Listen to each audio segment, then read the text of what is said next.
Honorable Chairman Sir, I rise to apprise this august House of recent developments in West Asia that are a cause of deep concern to all of us. As honorable members are aware, this round of conflict started on 28th February 2026. It has witnessed not only fighting between Israel and the United States on one side and Iran on the other, but also attacks on a number of Gulf states. There have been numerous casualties, including at the leadership level in Iran, as well as destruction of infrastructure in the region. At the very outset, government had issued a statement on 28th February expressing its deep concern and urging all sides to exercise restraint, avoid escalation, and prioritize the safety of civilians. We believe, and we continue to believe, that dialogue and diplomacy should be pursued to de-escalate tensions and address underlying issues. It is also imperative that the sovereignty and territorial integrity of all states in the region be respected. Chairman Sir, given the gravity of the situation, the Cabinet Committee on Security (CCS) met on 1 March under the chairmanship of the Honorable Prime Minister. It was briefed on the airstrikes in Iran and the subsequent attacks in several Gulf countries. The CCS was concerned over the safety and security of the Indian community in the region. It also focused on the implications for regional security and for economic and commercial activities.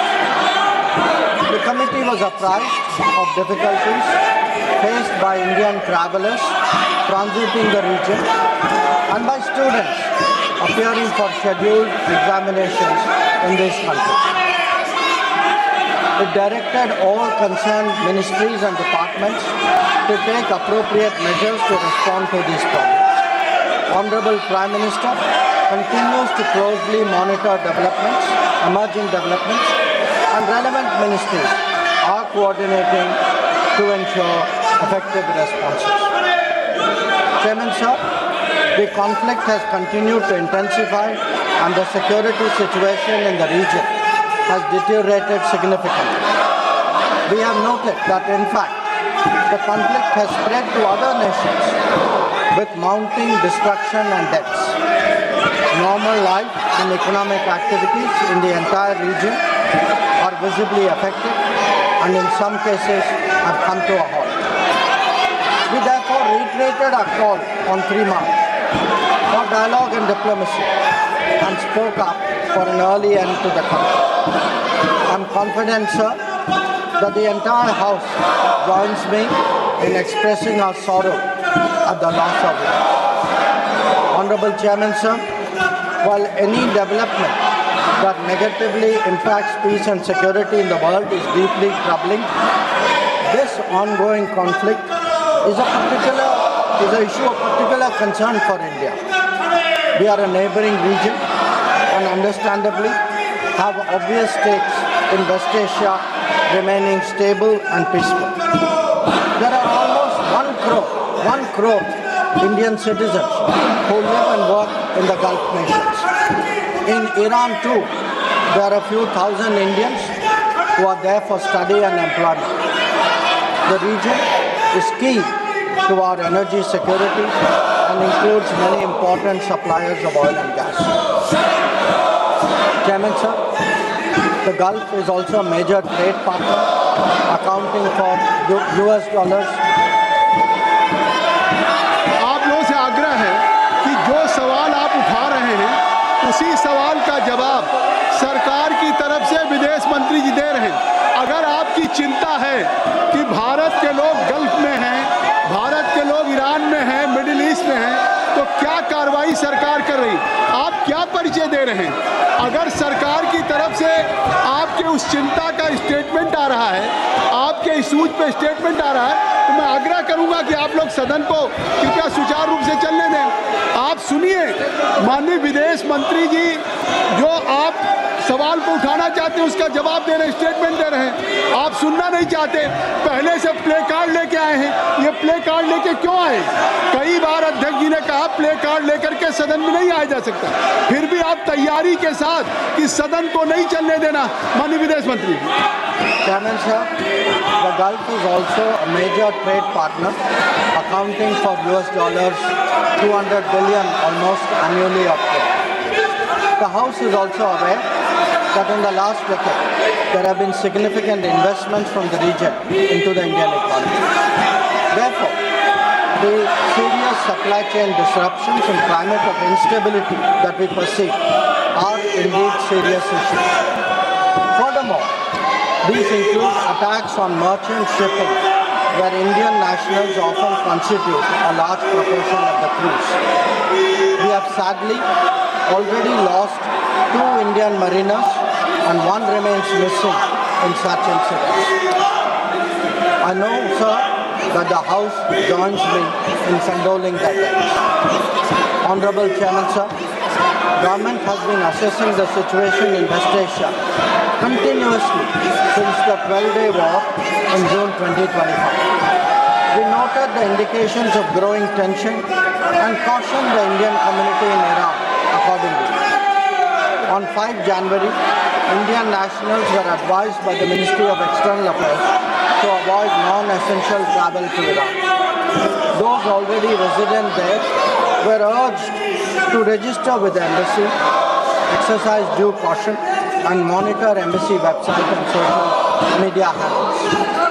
A second advisory was issued on 14 January, reiterating the advice to avoid travel in even stronger. The Directorate General of Shipping Mumbai, in parallel, issued its own advisory on 14 January for Indian seafarers, asking them to follow embassy advisories and avoid unnecessary movement or shows. Recruitment and shipping companies were asked not to deploy or send Indian seafarers to Iran. Chairman, sir, reflecting our assessment of the evolving situation, the Indian Embassy in Tehran issued an advisory on 14 February urging Indian nationals, including students, pilgrims, business persons and tourists, to leave Iran by all available means of transport, including commercial flights. They were asked to contact the embassy for any assistance and provided with 24/7 helplines. This was again reiterated in very strong terms through another advisory on 23 February. Some heeded these advisories and have left the country. However, many others have disregarded them and remain in Iran. We are also in touch with fishermen who operate out of Iran. This, sir, was the situation till 28 February 2026. Honorable Chairman, sir, once the conflict commenced, the Indian Embassy has facilitated the relocation of several Indian students in Tehran to places outside Tehran. An advisory update with emergency contact helplines was issued on 3 March. Similarly, facilitation was extended to pilgrims who were there in Iran for their internal movement. Indian nationals who were in Iran for business purposes were assisted to cross over to Armenia and to return home. The embassy in Tehran remains fully operational, I should say, in fact, on the highest alert. They are totally committed to supporting the Indian community in this difficult situation and in assisting Indian nationals who may wish to cross international borders. Where seafarers are concerned, the Directorate General of Shipping, through an order on 2nd March, constituted a quick response team for immediate response, coordination and support functions. This will function on a 24/7 basis.